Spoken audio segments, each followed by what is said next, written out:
İranın bəzi ruhani liderlərinin Müçtəba Xameneyinin ali rəhbər seçildiyi Ekspertlər Şurasının iclasından xəbər olmayıb. Savaş Media xəbər verir ki, bunu şura üzvü Ayətullah Mövsun Heydari bildirib. Heydari qeyd edib ki, Qum şəhərində olmalarına baxmayaraq, şuranın bəzi üzvlərinə iclas barədə məlumat verilməyib. Buna görə də onlar səs verməyə qatıla bilməyiblər. Seçkidə 88 üzvün 2/3-dən çoxu iştirak edib. Bu da kvorum üçün minimum saydır. Müçtəba Xameneyi səslərin təxminən 85%-ni alıb. Müxalifət mənbələrinə görə isə proses İslam İnqilabı Keşikçilər Korpusunun təzyiqi ilə müşayiət olunub. Seçkidə şəffaflıq olmayıb. Bəzi şura üzvləri də hakimiyyətin irsi ötürülməsinə qarşı çıxıblar.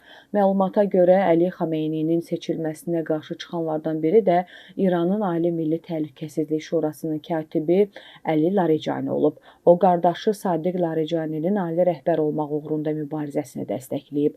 Lakin Sepahın təzyiqi ilə Müçtəba Xameyni ali rəhbər təyin edildikdən sonra Əli Larijani üzvləri onun ətrafında birləşməyə çağırıb. Xatırladaq ki, İranın mərhum ali rəhbəri Seyid Əli Xameneyi fevralın 28-də ABŞ və İsrailin başlatdıqları birgə əməliyyatlar nəticəsində həlak olub. ABŞ prezidenti Donald Trump İranın yeni ali rəhbərinin seçilməsində özünün də iştirak etməli olduğunu açıqlayıb. O bildirib ki, ABŞ Müçtəba Xameneyinin ali rəhbər olmasını qəbul etməyəcək, çünki o atasının siyasətini davam etdirəcək.